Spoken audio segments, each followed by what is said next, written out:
A gente vai falar agora sobre os novos valores culturais, museus e cultura pela regeneração, e esse é um painel em parceria com o Museu Vivo.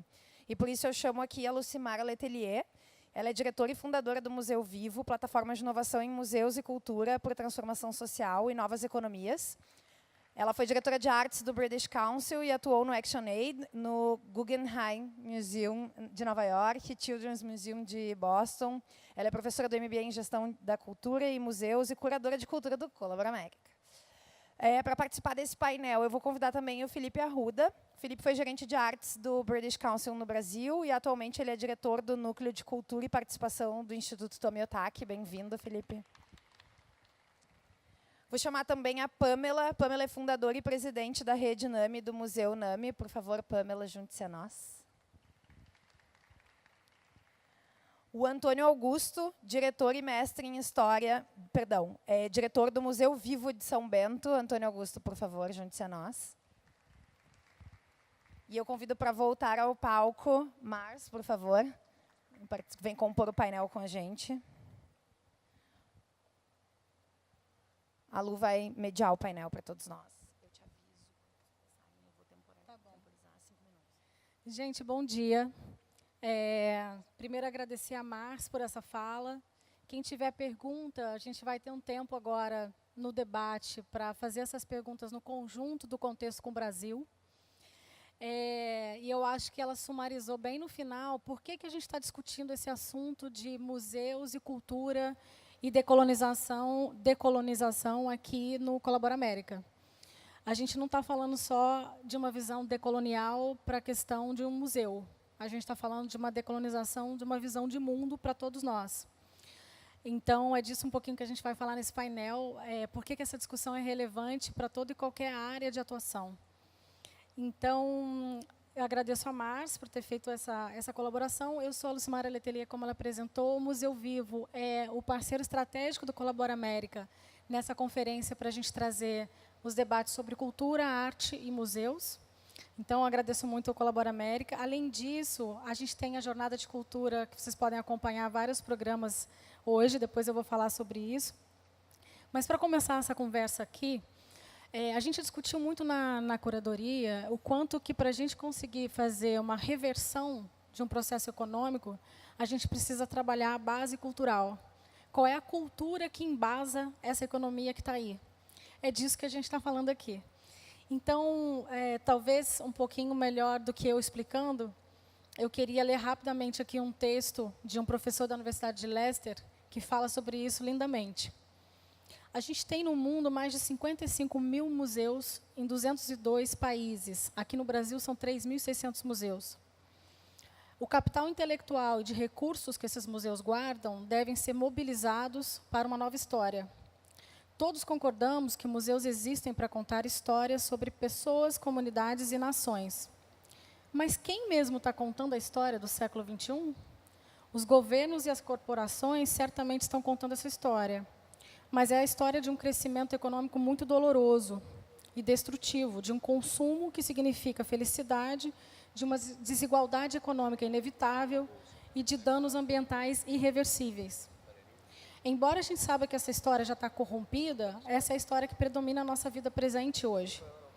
É uma história, no entanto, que vai destruindo o planeta e a crença das pessoas de que outro futuro é possível. A humanidade precisa de uma nova história. É por isso que a gente está aqui. Os museus precisam de uma nova história.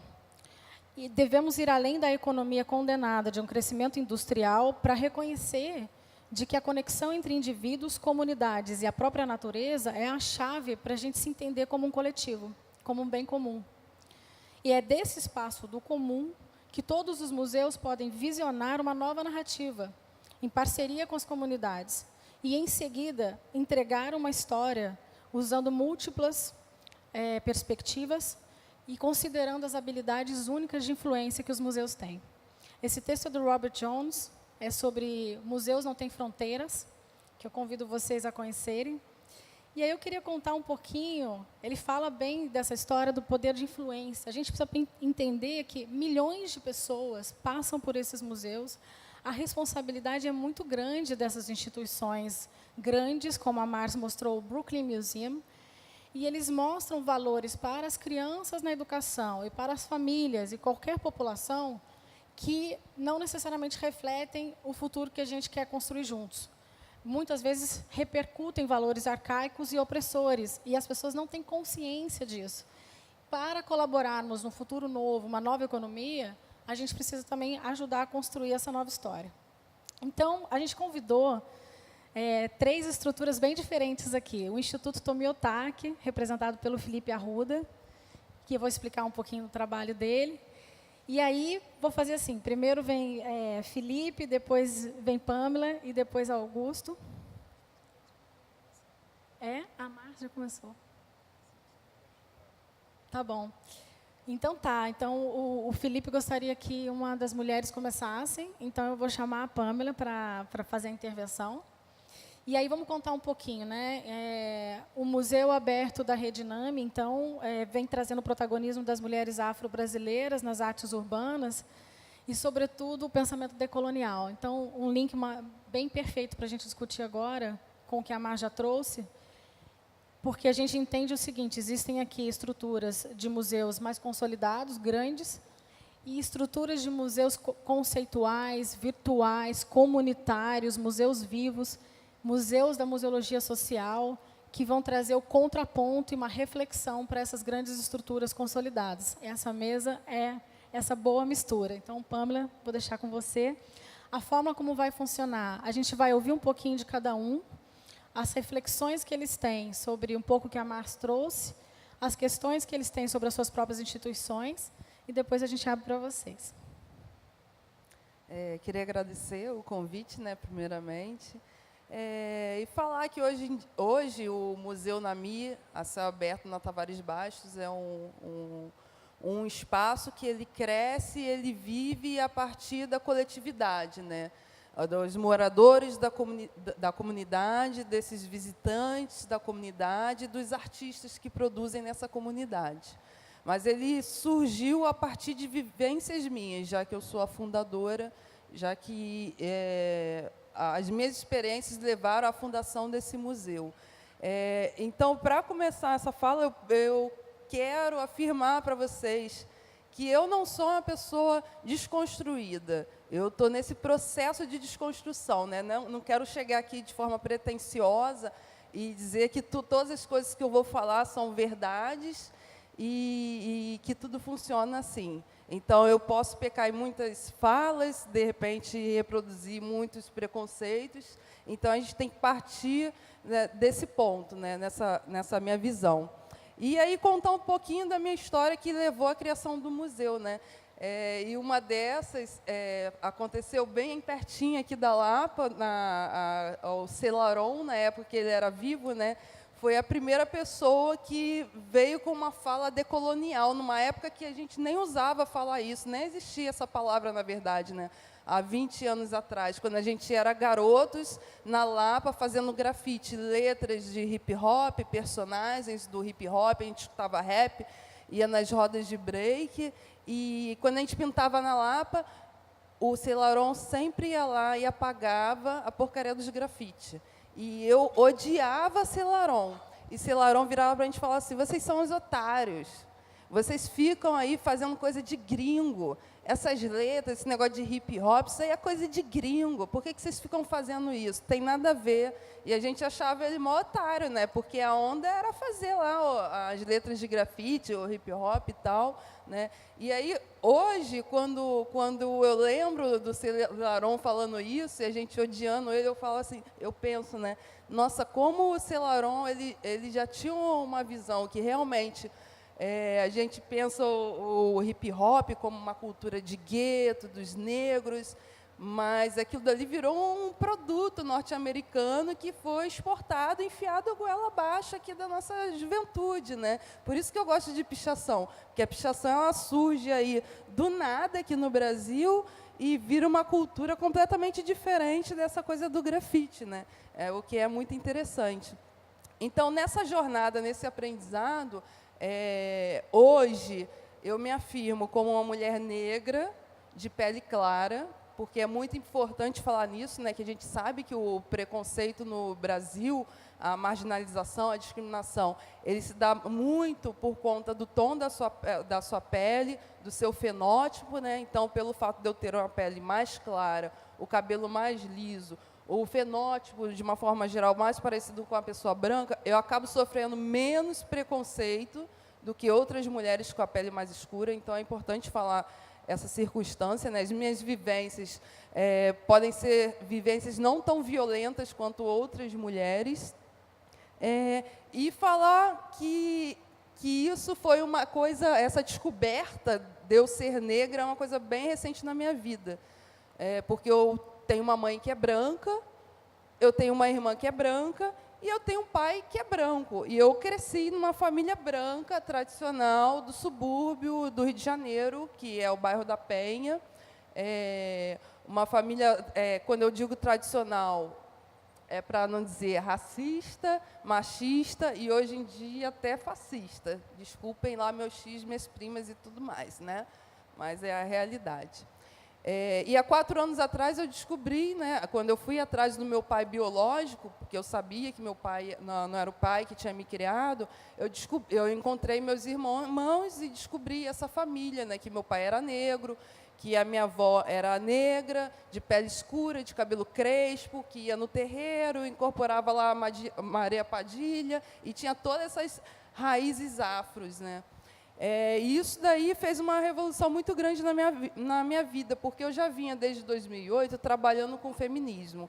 Quem conhece minha história sabe que eu fui vítima de violência doméstica, né? Eu fui espancada e trancada dentro de casa durante uma semana, em cárcere privado, e, a partir dessa vivência, eu comecei a usar o grafite, que era a ferramenta que eu tinha, para chegar em mulheres, entrar em escolas, que hoje não está podendo mais, né, gente? Entrar em escolas, entrar em comunidades para falar sobre a Lei Maria da Penha, promover a Lei Maria da Penha e falar de violência doméstica. Então, tudo começou daí. O meu aprendizado feminista, né? Em determinado momento, eu fundei a Redinamia, que tinha essa pretensão de fazer essas oficinas para promover a Lei Maria da Penha, só que eu comecei a procurar quem seriam as minhas companheiras e simplesmente não existiam mulheres fazendo arte de rua no Brasil. Né? Tinham muito poucas. Então, a gente começa a incentivar essa produção feminina. E, mais tardar, quando a gente já tinha um monte de meninas fazendo essa produção de street art, a gente olhava quem eram essas meninas, e eram meninas brancas, da Zona Sul, privilegiadas, que tinham 20, 30 reais para pagar uma lata de spray. Né? E, para fazer um grafite, a gente precisa aí de 200 reais. Não, e qual menina negra de periferia vai ter essa grana para fazer uma produção? Foi quando a gente começou com Afrografiteiras. E um site, que é o catálogo de artistas do Rio de Janeiro, que tinha 700 homens e só eu de negra, hoje a gente tem muitas mulheres negras, né? E essas mulheres negras começaram a pintar essa comunidade da Tavares Bastos. Começamos com um muro em frente de casa, depois o do vizinho, o outro mais ali em cima, e, quando vimos, a gente fez um verdadeiro circuito, que hoje a gente chama de museu a céu aberto. E é um museu que a gente pretende que seja apropriado por esses artistas periféricos, mulheres, trans, que falem deles da forma como eles se veem, não a forma como o outro mostra a gente por aí. Né? Então, é uma forma de subverter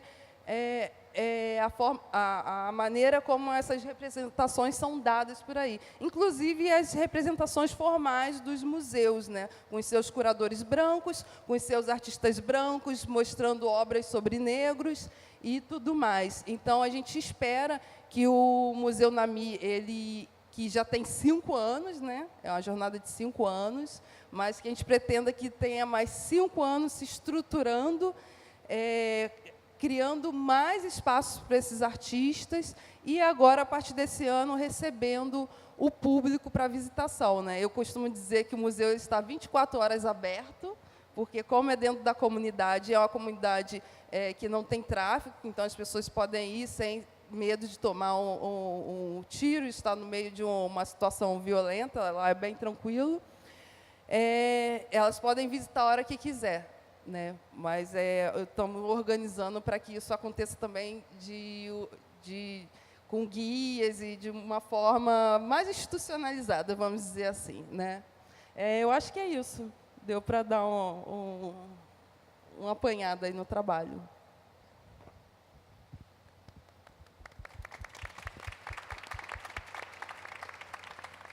Então, é muito bom te ouvir, obrigada. Eu vi a primeira vez o trabalho do Museu Céu Aberto Redinami na visita da Malala, né? A Malala, quando veio, visitou o museu de percurso, discutiu e conversou com as mulheres feministas sobre esse trabalho.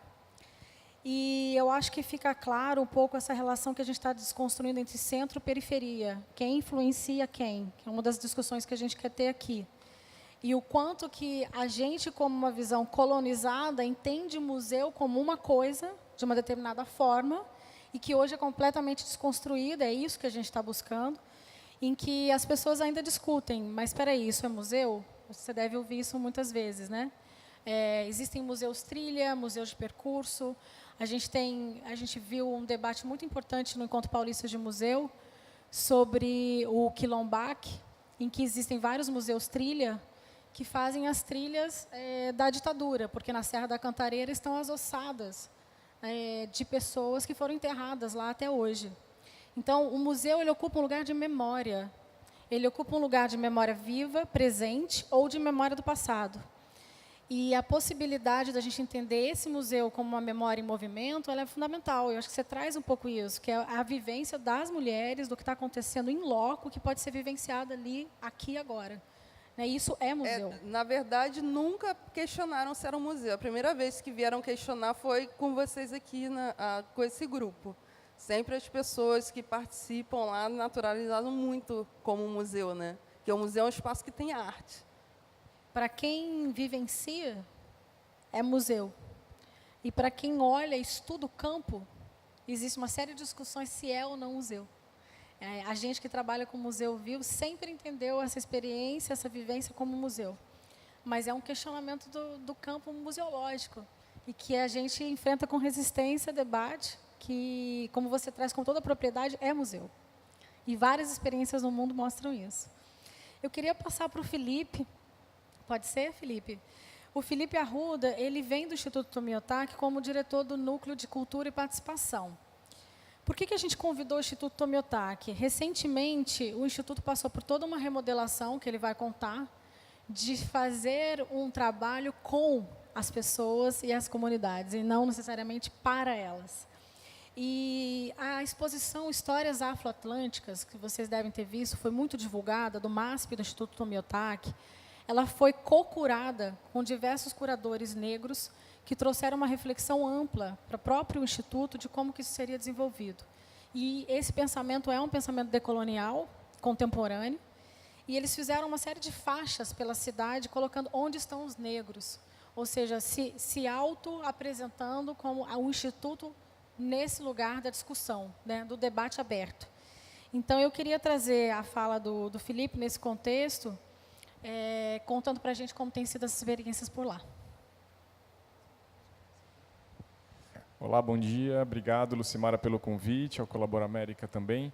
Acho que é importante também localizar a minha fala, né? Eu represento uma instituição que é liderada, tem uma liderança japonesa, né, de origem, enfim, nipônica, cujo curador também é japonês, mas que é essencialmente branca também, assim como eu, como homem branco. E acho que essas discussões são muito importantes para a gente e mais do que nos culparmos ou nos envergonharmos pela posição em que ocupamos, acho que tem um processo de responsabilização que é importante, pelo qual a gente tem que passar, e de transformação, de fato, das estruturas internas. As instituições culturais não são democráticas, principalmente as instituições grandes. Elas não são porque elas enraizam e refletem, espelham aquilo que a nossa sociedade é, enquanto uma sociedade que viveu quase 4 séculos de escravidão, depois 3 décadas de ditadura, e estamos agora, inclusive, com um risco de dar muitos passos atrás, né? Então, não é um problema só das instituições culturais, é um problema da nossa sociedade. A diferença, me parece, é que por as instituições serem polos de defesa e promoção da diversidade, das liberdades, elas deveriam ser as primeiras a conseguir realizar essa transformação que elas esperam ver na sociedade, né?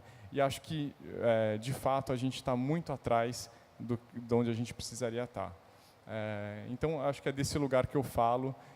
Não acredito que a gente consiga aqui passar por todas as iniciativas do Instituto que estão tentando endereçar essa questão, mas eu pensei em trazer 3 ideias centrais que são talvez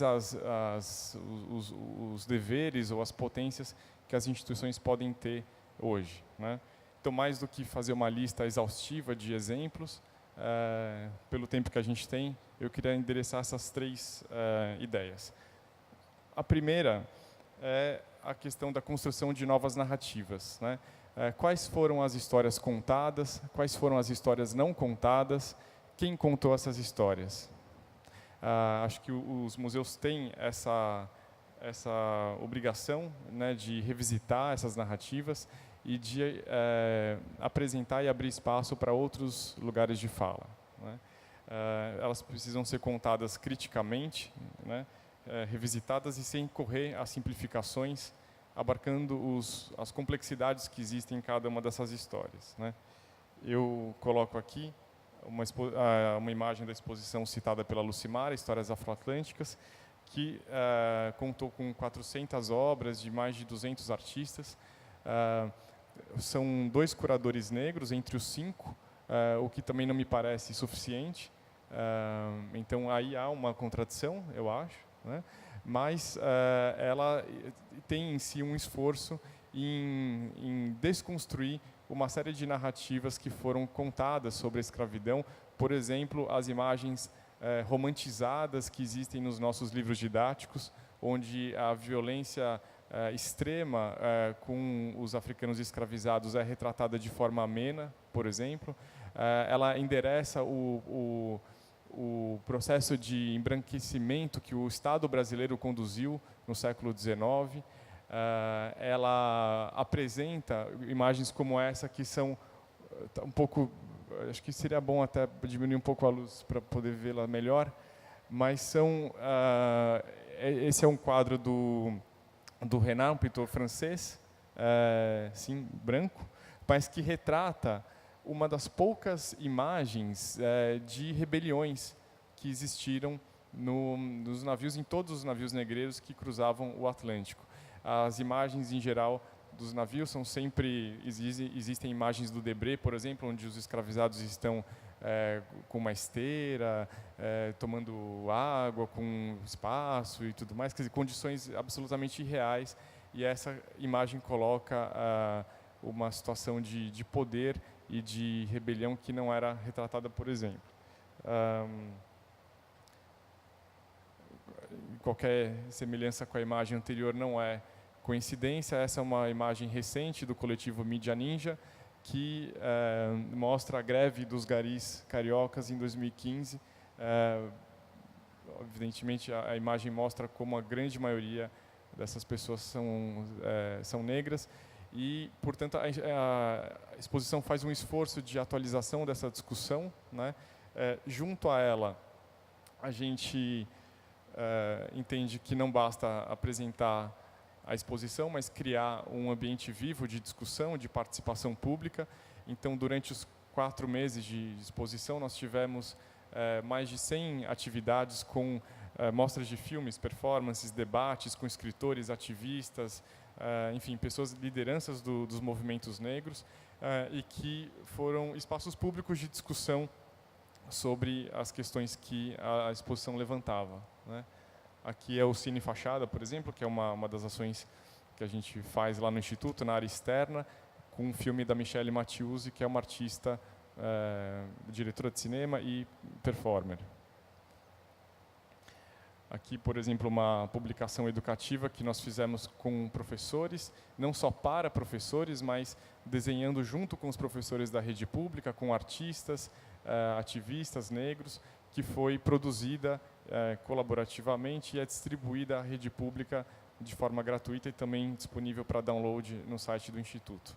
Convido vocês a conhecer. Outra exposição que acabou de sair de cartaz, chamou-se AI-5, ainda não terminou de acabar, uma exposição também que revisita a ditadura, apresentando uma série de trabalhos de artistas que foram interrompidos ou cerceados durante a ditadura, que é um momento histórico sobre o qual a gente ainda tem muito poucos espaços de apresentação, de crítica na sociedade, né? Bom, para não demorar muito na apresentação, eu queria passar para o segundo ponto, que é a ideia de acesso e participação. As instituições continuam tendo um papel ligado à democratização do acesso à cultura, né?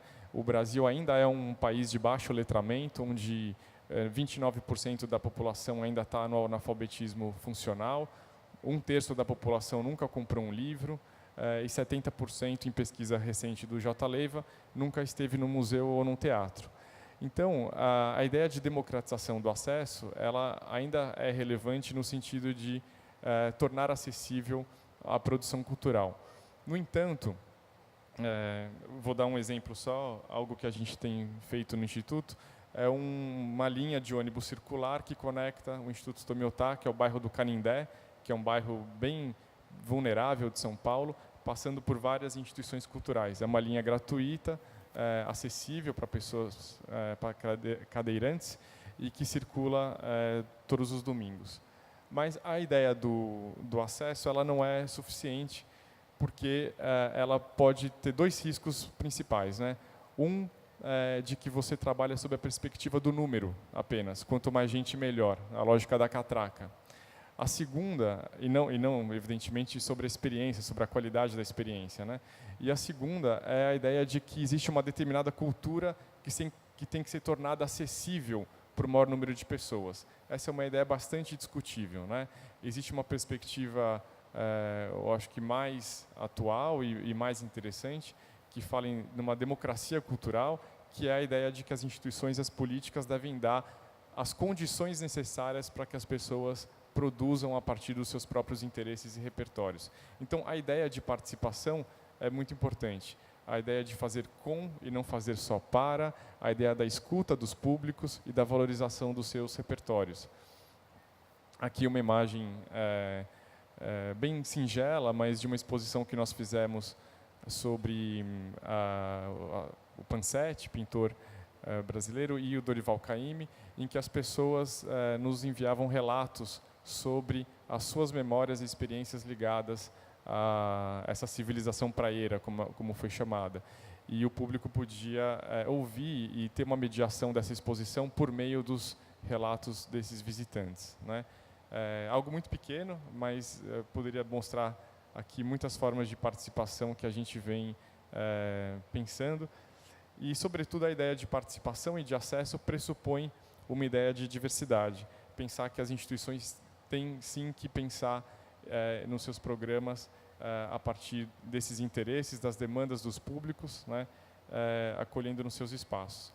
Aqui algumas imagens de projetos que a gente vem realizando com bebês até 18 meses, oficinas de hip hop que fazemos na praça ao lado do Instituto, programas para famílias, um curso de marcenaria para jovens surdos, programa para professores de formação. Esse é um programa para merendeiras da rede pública que nós temos de formação. Derivas poéticas pela cidade, com pessoas com deficiência visual. Essa é uma oficina de parkour para idosos.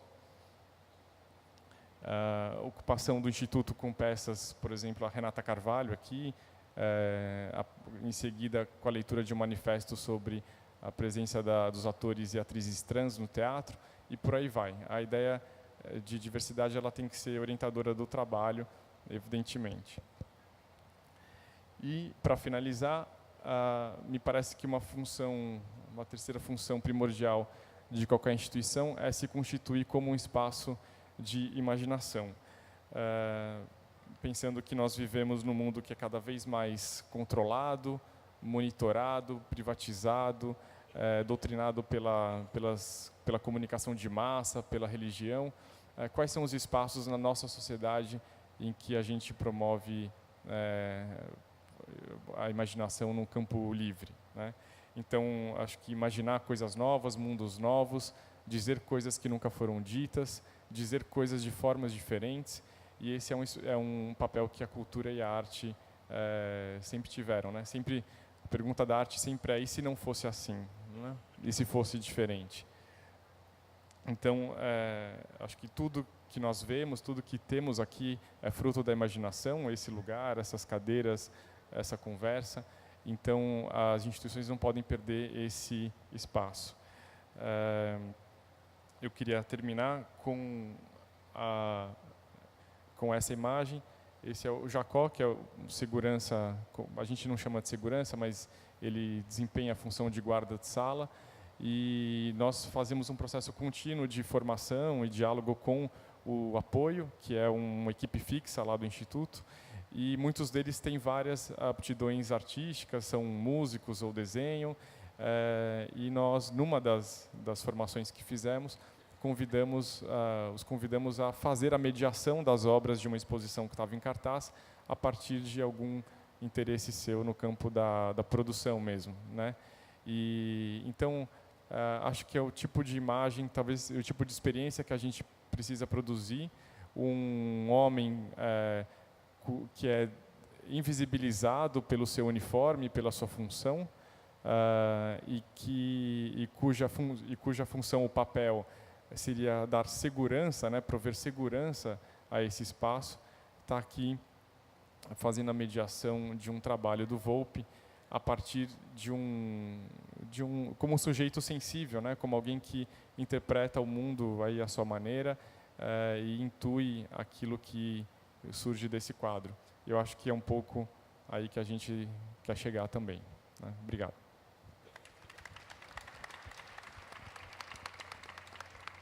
Obrigada, Felipe.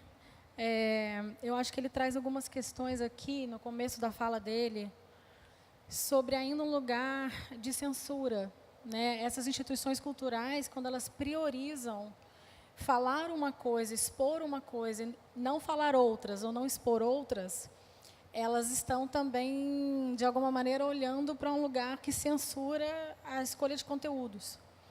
Existem instituições no mundo inteiro, né, que estão indo um pouco mais longe nesse lugar da decolonização. Então, por exemplo, criando fóruns permanentes com populações que são representadas ali, como você disse, de forma opressora, né, de forma oprimida, e que elas possam, então, revisitar todo o conteúdo do museu, né, redesenhar junto com o museu a possibilidade do que é mostrado.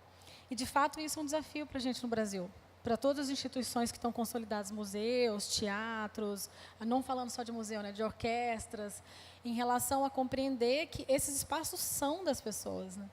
Eles são espaços públicos, né, em grande maioria são espaços sem fins lucrativos, pagos, né, com incentivo e também com imposto da população.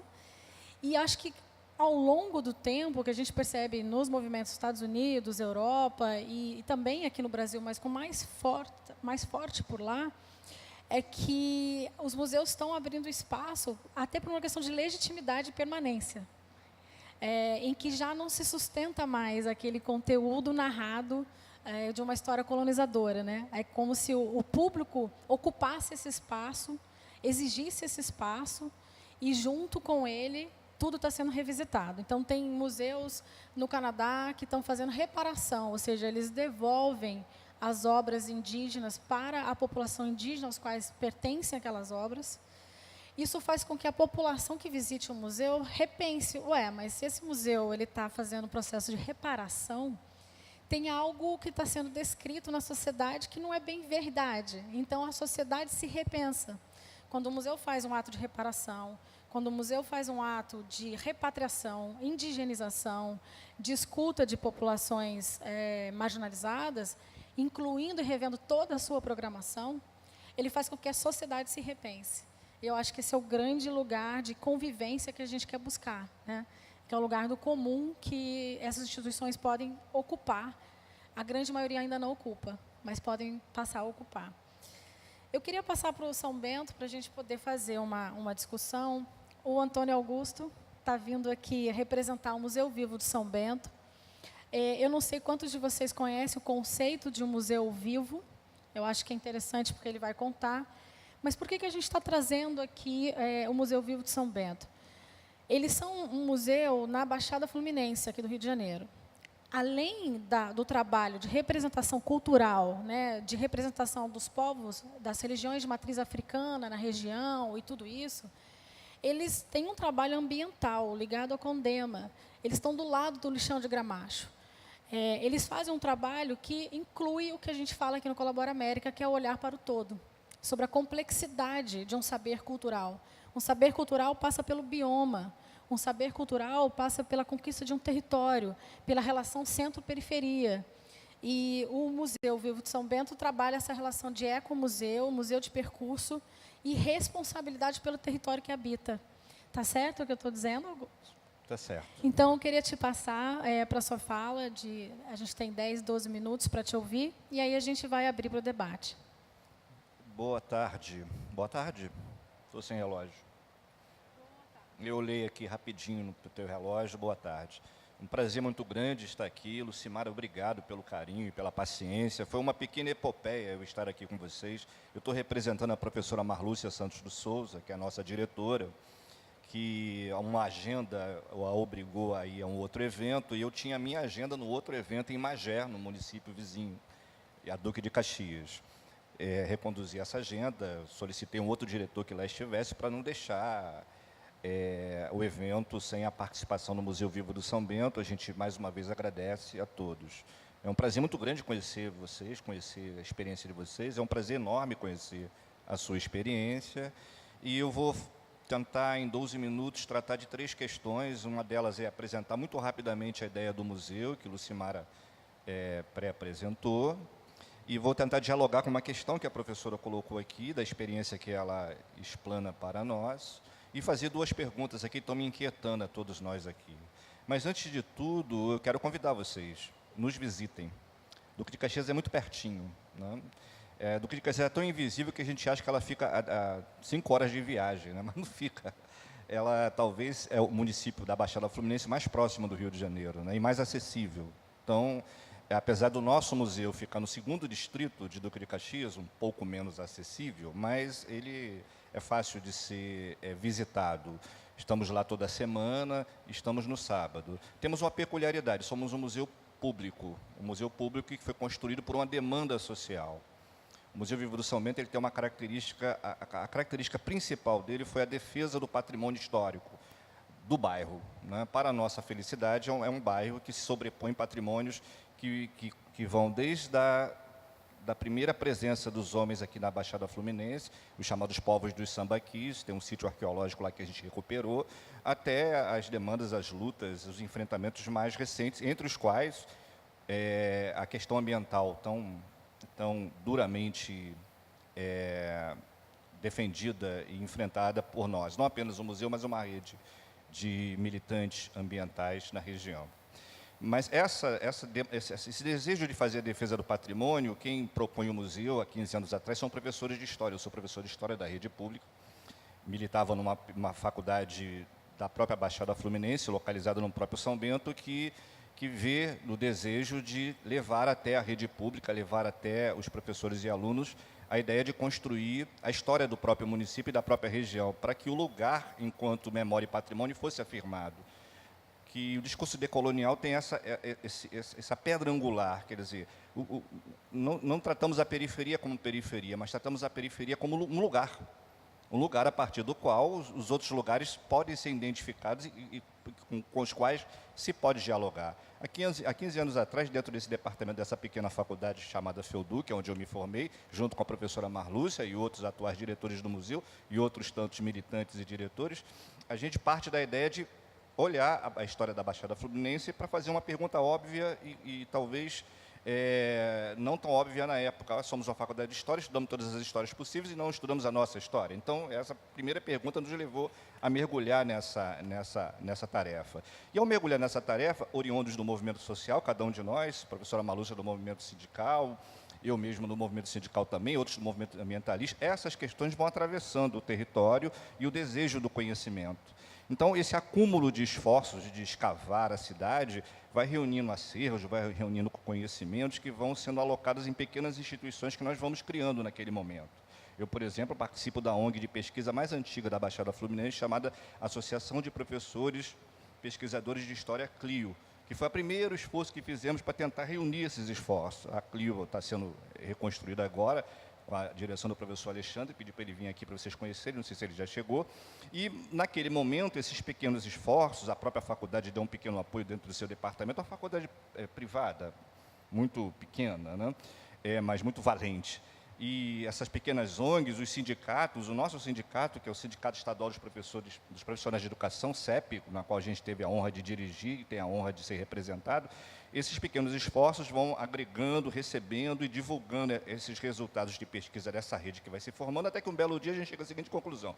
Ora, esse esforço coletivo feito não apenas por nós, mas pelos interlocutores com quem conversamos, os moradores da cidade, os militantes, as questões que a cidade vai colocando, isso precisa de um lugar, para ser alocado e precisa de um lugar para que esse esforço possa ser socializado de forma mais efetiva para a população, não apenas do Duque de Caxias, mas de toda a Baixada Fluminense, com a perspectiva étnica, com a perspectiva ambiental, com a perspectiva de todas as demandas que vão se sobrepondo. Nós não damos conta disso, as pequenas ONGs não dão conta disso, as pequenas solidariedades não dão conta disso. O que fazemos, então? Vamos até o poder municipal, que é um poder municipal marcado por relações familiares, marcado por afirmação a partir da violência. A presença da violência das milícias lá em Duque de Caxias é uma presença quase que, sei lá, né, quase que totalitária, né? Eu mesmo nasci num bairro da cidade, chamado Doutor Laureano, da onde emerge um ex-prefeito da cidade, que tem no seu currículo 38 mortes violentas, né?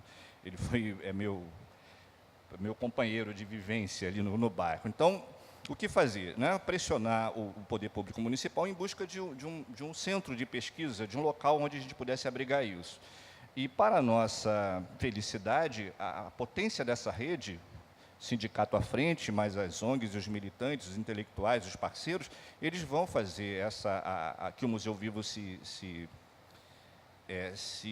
consolidasse. E, ao se consolidar, ele ganha uma sede e ganha uma institucionalidade. Então, é um museu assim, híbrido, é um museu público, né, mas é um museu público construído a partir de uma demanda social muito forte, muito efetiva. E isso mantém atravessando vários mandatos, apesar dos mandatos não nos reconhecerem a ponto de dar a nós aquilo que precisamos, que é o suporte físico, o suporte financeiro. Então, eles vão sobrando a vários mandatos. A gestão que produzimos é uma gestão também inventada por nós. O Museu Vivo ele é gestado por 3 instituições públicas, não poderia deixar de ser, já que somos um museu municipal ligado à Secretaria Estadual de Educação, à Secretaria Municipal de Educação e a Secretaria Municipal de Cultura. Mas ele é gestado por 3 entidades da sociedade civil, que faz com que, apesar dos mandatos e apesar dos direcionamentos muito particulares que cada prefeito procura dar ao seu mandato, nós possamos sobreviver. Bem, e em que ele se debruça? Nisso, na busca da identidade, na luta pela afirmação e, principalmente, ele vai se constituir como um fórum dessas demandas sociais, institucionalizadas ou não. Ali no território do Museu Vivo do São Bento, ele é chamado Museu Vivo do São Bento porque ele fica num bairro chamado São Bento, no 2º distrito de Duque de Caxias, que é o distrito mais pobre e mais povoado de Duque de Caxias, cuja origem é uma fazenda, a Fazenda São Bento do Aguaçu, que pertence à Ordem Beneditina do Convento do São Bento, que fica aqui no centro do Rio de Janeiro. Essa marca patrimonial, ela se sobrepõe pelas lutas que o museu abriga. Então, ele abriga os fóruns ambientalistas, como Lucimara lembrou aqui, muito caros à Marlúcia. A Marlúcia tem um diálogo muito potente com esse fórum. Ele abriga os fóruns sindicais. A nossa gestão ela é partilhada com o nosso sindicato. Ele abriga as demandas imediatas e, digamos assim, emergenciais da comunidade. É um bairro, por exemplo, em que as enchentes assolam o bairro e toda vez que uma casa ou outra é assolada por uma enchente, a gente é obrigado a dialogar com essas famílias flageladas para que elas possam ter onde ficar e acabam ficando, às vezes, no nosso museu. Então, é uma multiface de atividades com a qual a gente não pode se furtar. O que fez com que a museologia nos abraçasse. Nós, quando a gente nos constituímos, nós nos constituímos como museu sem saber exatamente o que era um museu. Depois da gente tomarmos para nós essa característica de museu, é que a museologia se aproximou de nós para a nossa felicidade, né? Dialogou conosco, nos emprestou seus instrumentos de gestão, de atuação, e, em particular, a chamada museologia social. A gente, por exemplo, faz parte de uma rede de museologia social muito potente, muito bonita no estado do Rio de Janeiro, que eu gostaria que vocês conhecessem, chamada Rede Estadual de Museologia Social, a REMUS, que reúne museus comunitários e sociais no estado do Rio todo, como, por exemplo, o Museu da Maré, que é um dos quais nós nos inspiramos. A experiência de Tavares, por exemplo, que eu estou tendo o prazer de conhecer com você aqui agora, é uma experiência que sempre me chamou a atenção. Bacana saber que a gente, em todas as comunidades, fazem isso. Então, esse é o Museu Vivo do São Bento, essas são as suas demandas, é impossível aprofundá-las aqui, mas ele é um museu que tem um apelido muito instigante. No mundo da museologia, nós somos chamados de um museu que se mexe como um louco, porque, exatamente, a gente fica um museu que se mexe como um louco. A gente fica transitando em todas as demandas e todas as possibilidades. Quando a professora coloca uma frase de que os museus, eles abrigam a arte, mas têm dificuldade de lidar com as pessoas, é exatamente o que a gente tenta subverter no Museu Vivo do São Bento. E quero dizer para vocês que, com muita alegria, o resultado é algo maravilhoso, né? As pessoas comuns, o cidadão comum, aquele cidadão que está fora do nosso alcance ainda, do ponto de vista do amor que temos, a missão de vida que abraçamos, ele fica tão encantado quando... A ideia de museu já encanta as pessoas, né? Mas ele fica muito encantado quando chega num museu comunitário e vê a si mesmo ali. Ele olha e fala, meu Deus, olha aqui, olha a minha trajetória, né? Olha a minha luta, olha a mim mesmo. Por exemplo, as grandes coleções do Museu Vivo do São Bento, e esse nome de Vivo a gente resolveu referendá-lo, porque a gente considera a principal coleção do Museu Vivo do São Bento as vidas pretéritas e as vidas atuais, em suas lutas, em suas estratégias de sobrevivência. Então, quando um visitante, quando um usuário de museu, quando o nosso vizinho do São Bento, quando um amigo de outro bairro da cidade de Duque de Caxias, ou da Zona Oeste, ou das favelas do Rio de Janeiro, chegam até o nosso território, a nossa sede, aos nossos equipamentos, ele vê a si mesmo, vê a sua trajetória, identifica-se como tal. A decolonialidade passa por esse desejo da periferia não ser tratada como periferia, mas ela ser tratada como um lugar, como locus, como algo de afirmação. Não uma afirmação pura, simples e romântica que nega os problemas. Pelo contrário, né? Uma afirmação que encara os problemas na medida que eles estão e os enfrenta e tenta superá-los ou tenta conviver com eles. E vem meu terceiro ponto, eu estou me atropelando aqui. Substituir a Marlúcia é um negócio muito complicado. Marlúcia é algo assim genial, eu gostaria que ela estivesse aqui para ter mais resultados na oratória do que eu. Mas, de qualquer maneira, no terceiro ponto, que era a pergunta que eu queria colocar a todos nós, é o seguinte: existem práticas e discursos que agora assumiram o controle do governo central, mas estavam aí o tempo todo, né, nos enfrentando e nos colocando desafios, que são práticas e discursos de interdição. Lá na Baixada Fluminense, lá em Duque de Caxias, nos nossos lugares, afirmados ou não, tem 2 discursos e 2 práticas avassaladoras com as quais nós, que somos amantes da vida, temos que dialogar, enfrentar ou conviver ou superar. Primeiro, o da violência. A prática e o discurso da violência é corriqueiro, dentro da casa, no bairro, no fato de você não ter acesso as condições mínimas de equipamento cultural, de equipamento municipal, estadual ou federal, mas a violência institucionalizada. O problema das milícias é um problema gravíssimo, seríssimo. Ele atravessa, atrapalha e normatiza a vida das pessoas. Como é que lida com isso? Como é que a museologia lida com isso? Como que nós, né, os militantes da arte, os apaixonados pela arte, como é que nós lidamos com isso? Nós tratamos isso como objeto a ser entendido, discutido, ou a gente penetra nisso, colocando em risco a nossa própria vida? O bairro do São Bento é um bairro disputado por 3 milícias, porque é um bairro que é uma área uma área pública, e que é ocupado violentamente, é uma área de proteção ambiental, inclusive, que foi transformada em área de proteção ambiental para tentar defendê-lo, mas ele é disputado violentamente, que é uma área majoritariamente pública, e as milícias ganham dinheiro com isso, com essas práticas que a gente conhece. A outra questão, para ser rápido, que meu tempo já acabou, é a questão do fundamentalismo religioso. Como é que a gente lida com isso? Presente, né, palpável, concreto. Como é que um visitante de museu, por exemplo, no Museu Vivo do São Bento, a gente faz... A sede do museu é pequena, a gente tem 2 outros prédios que a gente não consegue reformar, são prédios grandes. Na sede do museu, a gente faz a recepção das pessoas, o acolhimento das pessoas. Então, tem algumas áreas ali que a gente propõe a discussão das religiosidades afrodescendentes. Ora, majoritariamente as pessoas são evangélicas, das seitas fundamentalistas evangélicas. E como é que a gente lida com isso? Isso tem impedido as pessoas de visitar o nosso museu. Vocês acreditam nisso? Há um discurso no território, até porque nós somos tratados como provocadores do ponto de vista cultural, que diz, não vá lá não, porque lá é um museu de macumbeiro. Então, como é que lidar com esse fundamentalismo? Apenas negá-lo, apenas dizer que ele é ruim, apenas dizer que ele tem que ser superado, ou compreendê-lo, entender que conforto é esse que a violência das milícias e a violência conceitual do fundamentalismo oferece às pessoas, que o nosso desejo de vida, o nosso desejo de cultura não consegue romper. Como fazer isso? Como dialogar com isso? Como que experiências como a dos Estados Unidos, como é que as nossas experiências de museu e de ativismo cultural podem discutir essas questões? Os pequenos museus, os grandes museus, as grandes instituições estão diante desse desafio, até porque um grande deserto se apresenta diante de nós. Entender isso é poder atravessar de uma forma um pouco menos incômoda esse grande deserto que se avizinha. Obrigado, gente. Desculpa se atropelei vocês. Bom, eu imagino que por agora a gente já está conseguindo repensar o nosso lugar de museu para cada um, né? E que lugar ele ocupa no todo.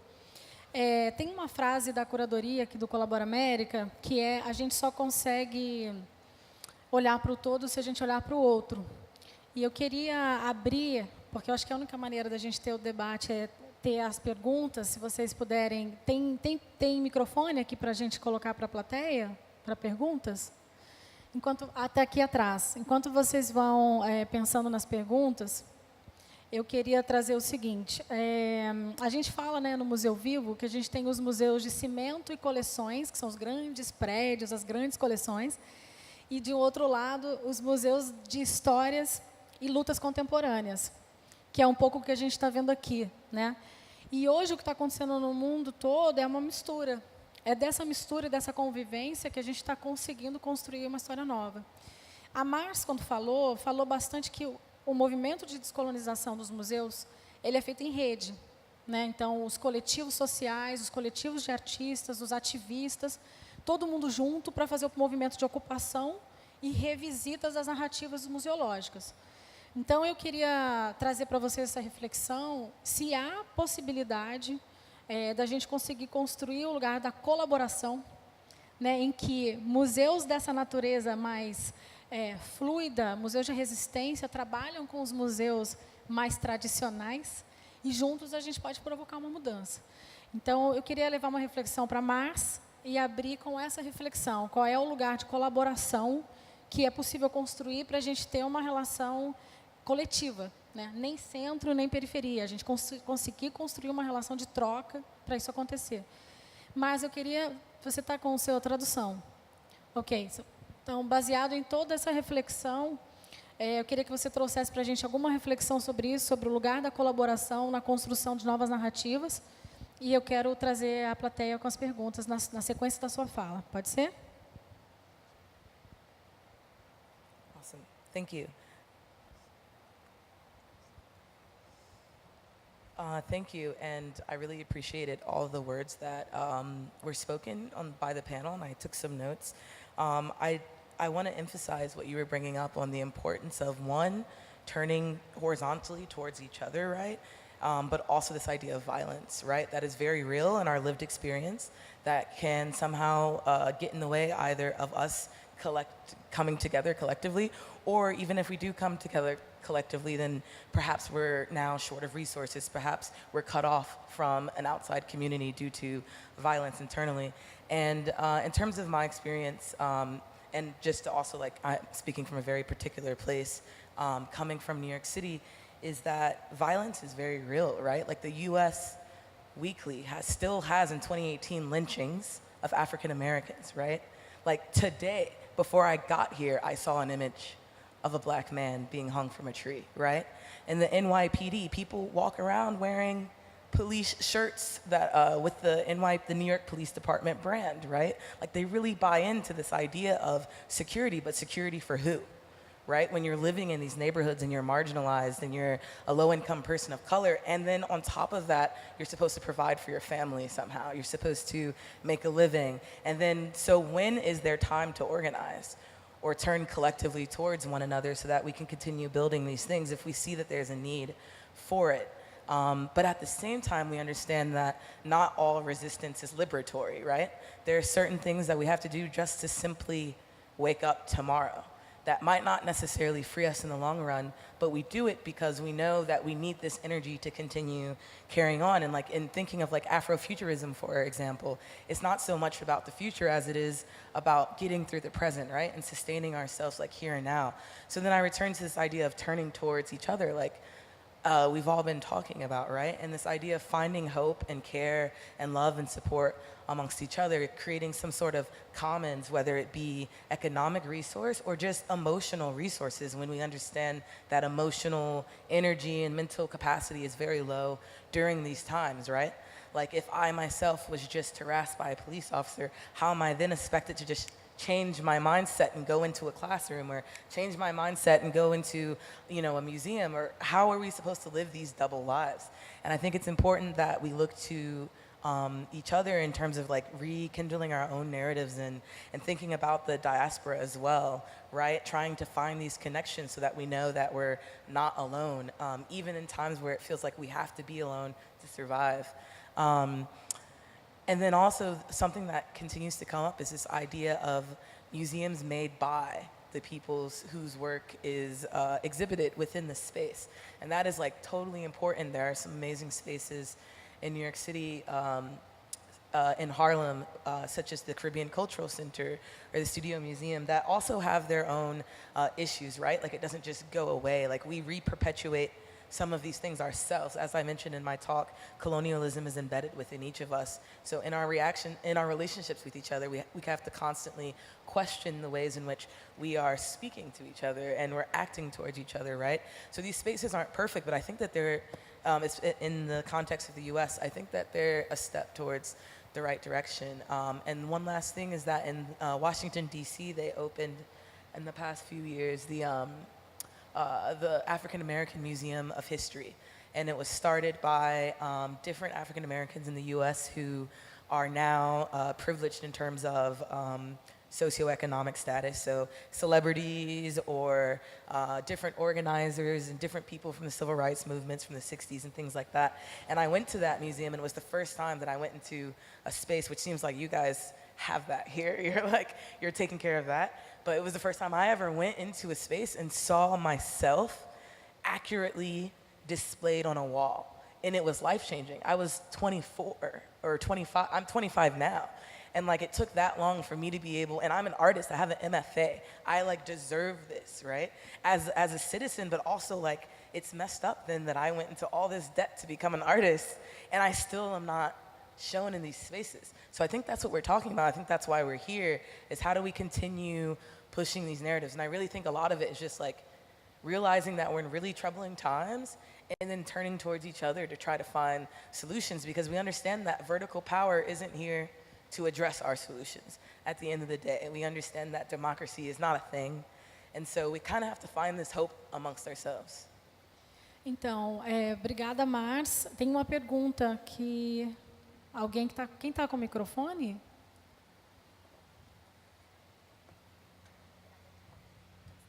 Alguém veio me avisar que tem uma pergunta aqui. Alguém gostaria de fazer a pergunta? Agora é o momento. Aqui. Então, por favor. Boa tarde. Eu queria parabenizar muito a iniciativa, achei muito bacana, né, as apresentações. Eu gostei muito da apresentação da Mars sobre a descolonização do museu e toda a experiência que foi apresentada, mas uma coisa que me deixa muito instigada, de fato, e talvez possa ser uma pergunta que possa se estender para as outras pessoas que estão no painel, é sobre o financiamento desse tipo de experiência. Como conseguir recursos, como financiar esse tipo de experiências, como foi, de fato, esse trabalho que você apresentou, mas particularmente para os que estão trabalhando no Brasil, que a gente está também enfrentando um contexto de muito sombrio, né, com relação ao financiamento da cultura. Então, acho que essa deve ser uma questão que, com certeza, deve estar rondando esse tipo de trabalho. Do you want to answer this? E depois a gente vai fazer as considerações finais por causa do tempo que está encerrando. Mas, por favor. Sorry. Thank you for your question. One thing that I forgot to mention is that Decolonize This Place is not formally funded by any means. We have nothing, essentially.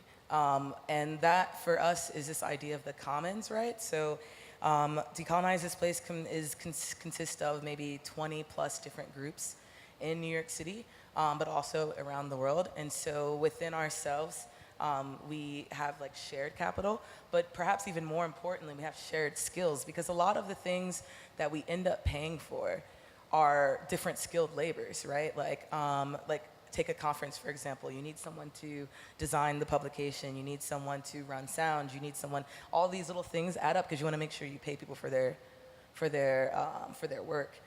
So something that we've been able to do to kind of get around those costs as not being funded is creating a network of people with a variety of talents.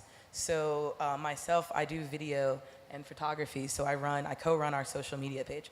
Follow us at Decolonize This Place. I run our social media page, and we have a friend who does graphic design for Def Jam record label in the U.S., and like that's his day job. And then by night, he designs all of our publications. And then, of course, you can't trust the media with your message ever, especially if it's against the state. So a big benefit we have is that the founder of international art publication called Hyperallergic is a member of Decolonize This Place. The Now This video that I played, one of the senior producers is also a member of Decolonize This Place. So this idea that we have so many people who are connected in the room that we can like turn towards each other. And I say that because like the museum, with their answer to this particular museum, the American Museum of Natural History, would be to give them the money. And not to say, in that context, like a museum set up not by us, to give them the money, and they'll do the work. But over the past 50 or 60 years, with calls of repatriation led by different indigenous communities, we've seen that they haven't done any work, and the most work that they've done is put 10 plaques on a really racist diorama. And we give them $17 million a year. And the action that we put on, in terms of cost, we funded it ourselves. We sell T-shirts, we screen print, and we were able to facilitate with 1,000 people. But at the same time, I recognize that that's very limiting. So I wonder if there's a way that we can kind of shift from this idea of donating to institutions that are not structurally us, right? And find a way to make sure that we keep money within the communities that most need it. Uau, a gente tem muito para continuar conversando. A gente vai pedir para os três fazerem breves considerações finais para a gente fechar a mesa e o painel. Então, eu já vou passar. Queria só agradecer muito as falas. Eu acho que iniciativas dessa natureza, como os museus aqui relatados e como a experiência da Mars, mostram como as estruturas menores e são mais ágeis e estão muito mais próximas do que eu acho que devem ser uma perspectiva da cultura, né? Tem mais autonomia, tem mais representatividade e muitas vezes tem mais potência de transformação. Queria só fazer um comentário, um em relação para dentro e outro para fora. Em relação às instituições, especificamente ao Tomiotaki, quando a gente colocou a faixa onde estão os negros na frente da fachada do Instituto, evidentemente essa pergunta estava feita para a gente também. Isso gerou dentro do Instituto uma série de conversas com os quase 100 funcionários que nós temos lá sobre racismo. A gente fez uma série de conversas com uma psicanalista, inclusive, Maria Lúcia da Silva, fundadora do Gueledés, uma das fundadoras. E isso tem mexido com as políticas de contratação, com a revisão de certos pequenos privilégios que existiam dentro da instituição para determinados grupos, e por aí vai. Acho que a gente tem que ir nesse sentido. Como eu comentava com a Mars antes, no dia que eu não estiver mais lá, por exemplo, espero e me sinto responsável que a pessoa que ocupe o meu lugar não seja um homem branco. Então, acho que a gente tem que tomar esse lugar para si. A outra coisa, em relação a fora, a gente tem que... o Instituto, por exemplo, trabalha com uma série de coletivos, organizações, escolas, artistas, enfim, outros tipos de organizações políticas, sociais e artísticas que tornam a instituição muito mais porosa e cumpridora da sua missão. Ninguém faz nada sozinho e acho que é nosso dever criar sempre essas pontes.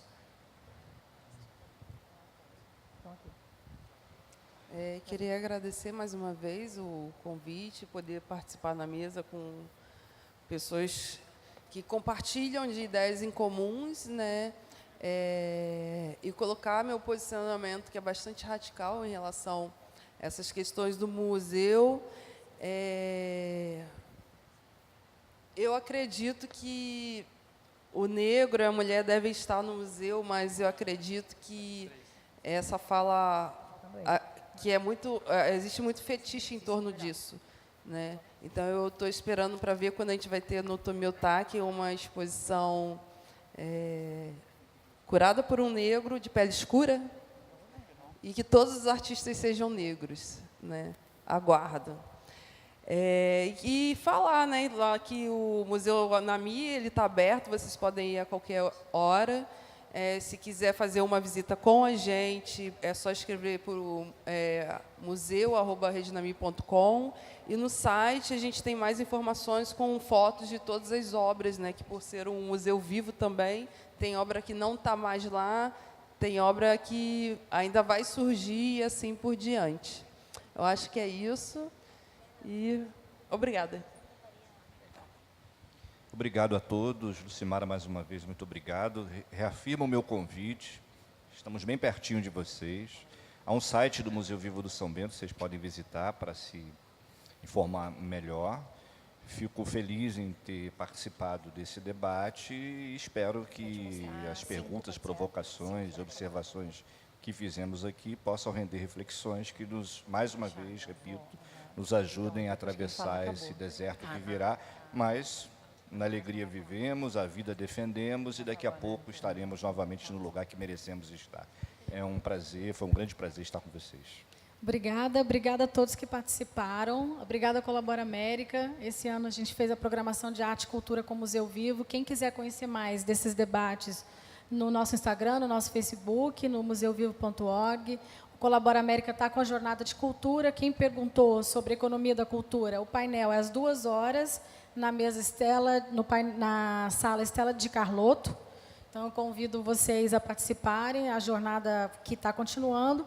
E, para encerrar mesmo, a Ana está vindo aqui para fechar com a gente. A reflexão final é o seguinte, na prática, os profissionais de museus, muitos ainda continuam inconscientes das suas responsabilidades de equidade. A gente tem uma responsabilidade, antes de tudo, como humanos. A gente envolve em nós o ambiente natural e cultural desse planeta, que é comum, do nosso presente, passado e futuro.